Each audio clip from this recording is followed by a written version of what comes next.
Rugby, episode 2. Today we got the captains coming in for a chat. So Scott Davis, Tom Boswell and Rhys Phillips. Enjoy. Welcome to Furnace Rugby TV, Scott, Tom and Rhys Philsey. Hope all is well. Let's go straight into the questions. First one, Scotty. Just finished your second season as captain now, pal. How has the journey been so far, and what are some of your highlights? I've got to be just learning the role as captain. Really enjoying that at the moment. Decision making, stuff like that on the pitch, on and off. Yeah, just enjoying the role. Some highlights has got to be a promotion as captain. Really enjoyed that moment. Amsterdam out there playing. Receiving the tie and stuff like that. Absolutely. Just a big honour, really. Yeah. Happy days. I mean, fairness, that season when we got promoted, I think I don't think many people expected us to go up, but I think the graft you boys put in, especially after Christmas, was phenomenal. Like, you know. Right, Bozza. Season number 2 with Furnace under your belt. How has the experience for you been so far? It's been pretty awesome, to be fair. Seems like ages ago now, but I had a bit of a break from rugby, was looking for a new club, put some feelers out, and Dean Curls is like a family friend. He was like, Furnace, and straight from the off, as soon as I kind of questioned and messaged yourself, I think you met up with me. I was just in it for really just to have a few games now and again, but kind of got tied into it big time. You know, I dropped down a few leagues, but it's so competitive, and you know, I think the team, you could see the team was going places. So straight off, you know, I was made to feel welcome. It was such a good club, and literally I've missed many training sessions or games since because I love it. So I can't go wrong. Best club I've been involved with, for sure. It's good to hear, pal. Has Furnace been sort of the first sort of social club with a social sort of experience you've been at? No, not well. Yeah, I know. So I was playing for Pencloud as well. So there's a good social there, but it's out in the middle of the Gower, so there's not as much going on. How to get a taxi home? Yeah, for me, living in Llanelli, you know, playing for a local club, that's been a part of it. You know, getting to know everybody. Such a good family club as well. So, you know, such good crack. Can't go wrong. You haven't got a Dan Rhys in Pencloud? No, I don't think so. Happy days. Right, Philsey. Philsey, you've been with Furnace for a fair few years now, and you're regarded as one of the more experienced players in the squad. How has the Furnace United journey been for you as a whole? Again, highlighting some of your personal highlights. Yeah, the boys don't seem to let me forget that I'm getting on a little bit now. But there's been some major highs. One of the biggest highs, as Scott said, was promotion last year. Last game of the season, it topped the whole season off. Amazing performance, amazing win, and we had an amazing social afterwards as well. So that's definitely a high. Another high has got to be our tour. I know it's off the field, but the off-the-field socials have been amazing this year. The boys have really bonded, so that's another high on the field and off the field, really. Right, Philsey, I'm going to put you on the spot here, pal. Oh. What's your highlight from the tour in Amsterdam? It's got to be that victory against that team we played out there. You know, it was we all were quite hungover, and boys put a shift in. I think we were sweating all the alcohol out. Few people spewing before the game, during the game, and after the game. So that's got to be up there, and we won't talk about the rest of it all. Good man. What goes on tour stays on tour, pal. Yeah, exactly. Good man, yeah. Cool. So back to Scotty. It is well documented in the club that you have followed in your father's footsteps in captaining the club. Firstly, how did the old man take the news when you first told him? And secondly, how much captain conversation goes on when the father and son carpentry team are on site putting a shift in? He was over the moon when I had the captaincy. He captained the club twice, 2 seasons. and I'm going to make a third captaincy, so I'm done one over on him. Unlucky. That's the way back. Chats on a Friday, I'm sure every Friday before the game, he's constantly saying, you've got to smash this guy now, put a statement out there, got to boost the morale in the team, club, whatever. Yeah, everything just build it our Saturday's gunning for it. Does he get on your back after a loss? Oh, absolutely. Yeah, you won't put it down. That's it. So you'd rather work a week after a win than a loss then? Yes. Alright, awesome. Right, Bozza. Yep. You have an amazing passion for equality in rugby in a number of areas. How have you found Furnish United as a club, as in an equal rights and equality sense? Yeah, I gotta say, for me as an openly gay man playing rugby, it was kind of a hurdle I had to overcome, getting back into the game once you kind of move to a new area.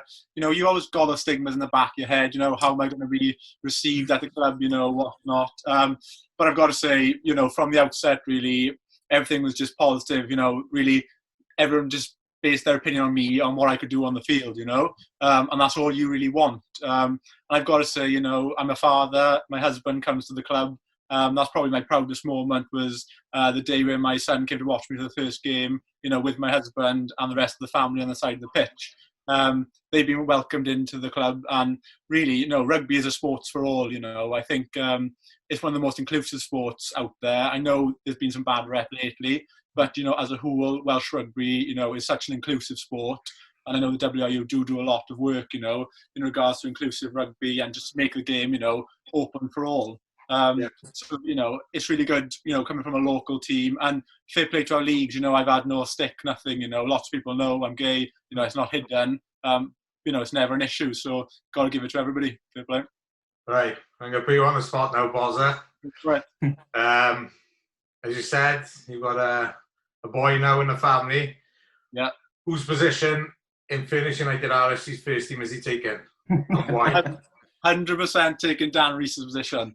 He doesn't really take after me. He's a lot smaller than me. He's a lot quicker than me. A lot bigger than Dan. And he's bigger than Dan. He's got a better pass than me. So he's definitely come for Dan Reese's position. So Dan better get training like. There you are. The alarm bells have sounded out for Dana then. To be fair, he's been saying that, Dana. Last one of the main questions then. Philsy, looking forward, pal. What aspirations do you have personally for Furnish United RFC on the pitch? It's basically just to get as high as we possibly can. We come up last year, we kind of settled in well this year. So it's trying to get as high as possible to push on from here. I would like a bit of a cup run as well. We didn't go as far as I would have liked this year. It was just down to it was a tricky place to go, but we didn't come away with a result on that day. And I just think we've got the footprint to go higher now. We've got the youth coming through. We've got experienced boys. We've got talented boys as well. So it's up to us now, really, just to kick on to get as high as possible. So in the seasons to come, before I retire, or before Rich Liu retires, maybe I'd like to get as high as possible. Fair enough. But yeah, I think the rest of the boys will echo your answer there. I think it's definitely something we all as a collective want to push on and just see how far we can go, really, Yeah. At the moment, we've got a bit of an ethos that the sky's the limit. So, It's our brand of rugby as well. We're enjoying our brand of rugby. We're quite young, we're quite fit team. So we like to move the ball about and be exciting kind of thing. We don't like to trudge it up with our forwards. Yeah. Our forwards are like backs anyway. They're as fit, as fast. So it's exciting brand on it. I think with that, like Scott, you said then, the defence then, we know what we do without the ball governs what we can do with the ball, and some of the defensive performance over the last 2 years have been insane, really, many occasions defence has won us the game, especially in when the times are hard, does prove that if your D is on point, then the rest of the things will fall into place. Game that comes in mind, the defence was the Buryport game.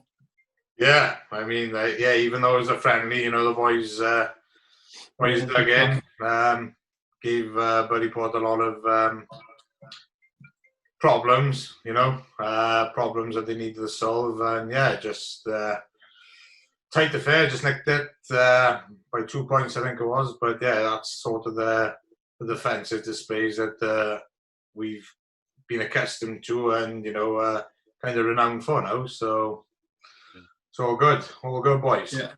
Right, quick fire questions.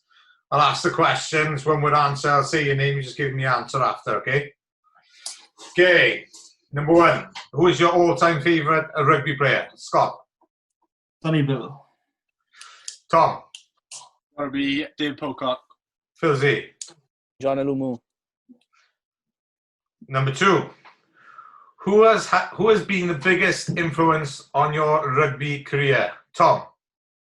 Gotta be a guy called Pete Edwards. Back in when I used to live in the valleys, I was brought up by a single mum, so I didn't really have my father around, to watch me play rugby. He kind of put me under his wing. He introduced me to Dale McIntosh, got me up in the blue setup when I was young, so fair play to him. He saw something and just kind of helped me along. That's the way. Phil Z. I don't think I could give one name. I'd just say coaches throughout the years coming through age grade, like younger days in the Wanderers. So coaches all through there, then going up to the youth in different clubs, and then going on to seniors. So whoever's been coaching the team, they've been the biggest aspect of rugby. Fair enough. And Scotty? My old man. He's talked well about in the club and what he's done, so yeah, like to live up to it. Happy days. Right, number three. If you could be anybody for a day, who would you be? Phil Z. Just rugby players or anybody in the world? Anyone.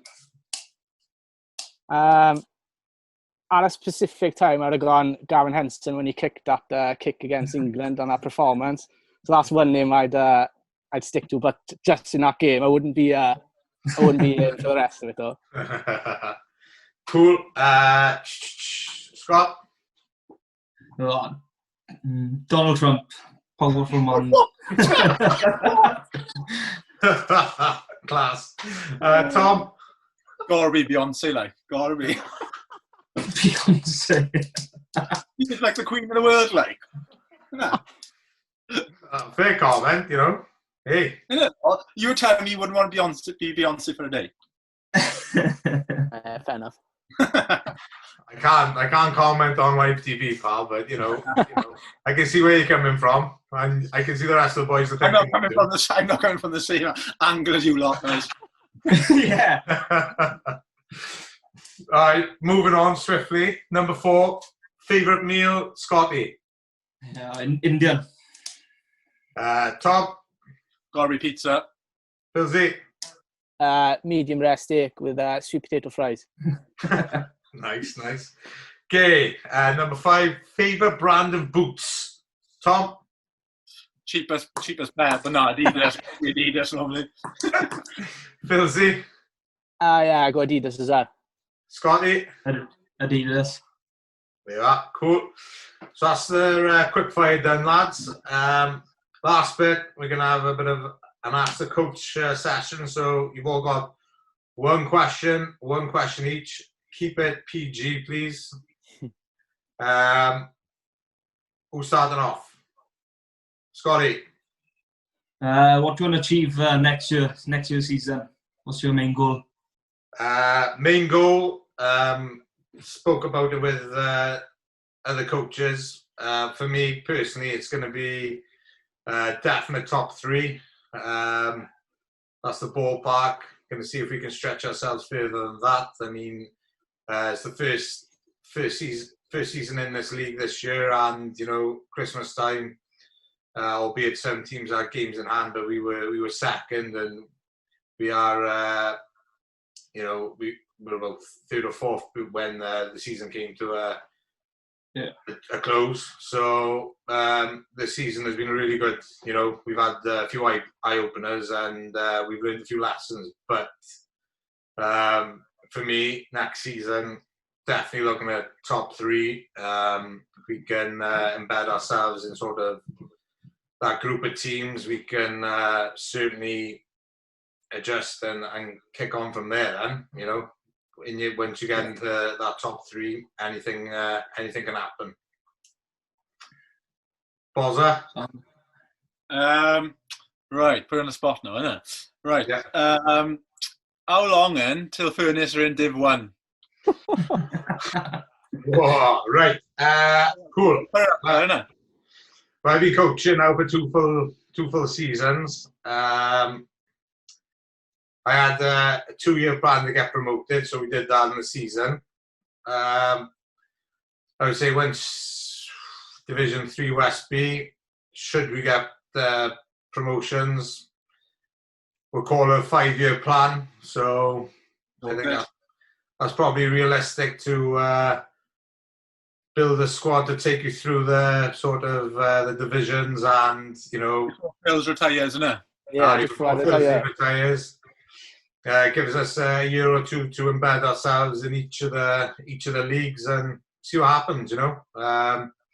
Like you said, as we mentioned before, we've got a young enough squad, plenty of quality, got some good experience there as well. And